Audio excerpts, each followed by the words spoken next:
शांत रहने और किसी के बहकावे में न आने की अपील की जा रही है, मगर युवाओं के आक्रोश की वजहें और भी कई हैं। दरअसल सैनिक जनरल ड्यूटी में भर्ती के लिए उम्र का दायरा 17.5 साल से 21 साल का होता है, यानी युवा के पास उसकी जिंदगी के सबसे अहम 3.5 साल जब वो सेना में भर्ती का सपना पूरा कर सकता है। पर हुआ क्या, 2020-21 में 97 भर्ती रैली होनी थी, हुई सिर्फ 47, उसमें भी सिर्फ 4 में सामान्य प्रवेश परीक्षा हुई। 2021-22 में 47 भर्ती रैली की बात हुई, लेकिन हुई सिर्फ 4, एक भी कॉमन एंट्रेंस टेस्ट नहीं हुआ। 2 साल लगातार कोरोना के नाम पर सेना भर्ती रोक दी गई, जबकि इसी दौरान देश में 10 राज्यों में विधानसभा के चुनाव हो गए। 3.5 साल जिनके पास थे भर्ती के, उनमें से 2 साल तो कोरोना के नाम पर सेना भर्ती नहीं हुई, और अब फिर जब अग्निपथ योजना सरकार लॉन्च करती है तो फिर से उम्र का दायरा 17.5 साल से 21 साल ही रखती है। मतलब जिनके 2 साल बेकार गए, उन्हें 2 साल ओवर एज होने पर कोई रियायत नहीं, उनके लिए योजना में कुछ नहीं रहा। अग्निवीर 4 साल देश सेवा करने के बाद पेंशन के हकदार नहीं होंगे, इस पर भी युवाओं के कुछ सवाल हैं। आप लोग बताइए कि कहाँ तक जांच है। नेता लोग जो भी सांसद, जो भी हमारे विधायक होते हैं, एक बार वो सांसद या विधायक बनते हैं तो उनको आजीवन पेंशन मिलता है, और जबकि हमारे जो देश के जवान है, जो भारत माता की रक्षा करते हैं, शहीद होते हैं,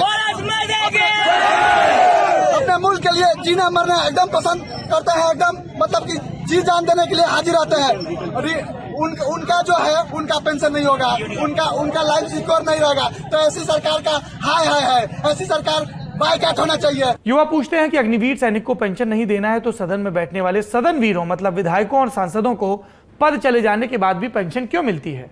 2020 में लगाई गई एक RTI से पता चला कि लोकसभा के 3,580 पूर्व सांसदों को भी पेंशन दी जा रही है। 268 पूर्व सांसदों के निधन के बाद उन पर आश्रितों को पेंशन दी जा रही है। राज्यसभा के 508 पूर्व सांसद पेंशन पा रहे हैं, जबकि राज्यसभा के 219 पूर्व सांसदों के आश्रितों को पेंशन दी जा रही है। 2017-18 के आंकड़ों के मुताबिक देश में जहां पूर्व सांसदों की पेंशन पर हर महीने 58 करोड़ खर्च हो रहे हैं, तो 2018-19 में पूर्व सांसदों की पेंशन पर खर्च बढ़कर 70 करोड़ 50 लाख रुपए प्रति महीना हो गया। साल का हिसाब आप खुद लगा लीजिए कितना पैसा जा रहा है। और इस पर तुर्रा यह भी कि हमारे देश में कोई नेता विधायक भी रहे और सांसद भी तो पूर्व विधायक और पूर्व सांसद दोनों की पेंशन पाता है। विधायक अगर सांसद बन जाए तो सांसद होने की सैलरी भी पाता है, पूर्व विधायक होने की पेंशन भी। यूपी, MP और राजस्थान समेत कई राज्य हैं जहां पूर्व विधायक 8-8 कार्यकाल तक की पेंशन पा रहे हैं। जब युवा इस तरह के तुलनात्मक सवाल पूछते हैं तो जवाब सरकार के नुमाइंदों से देते नहीं बनता। हमारा फिर भी मानना है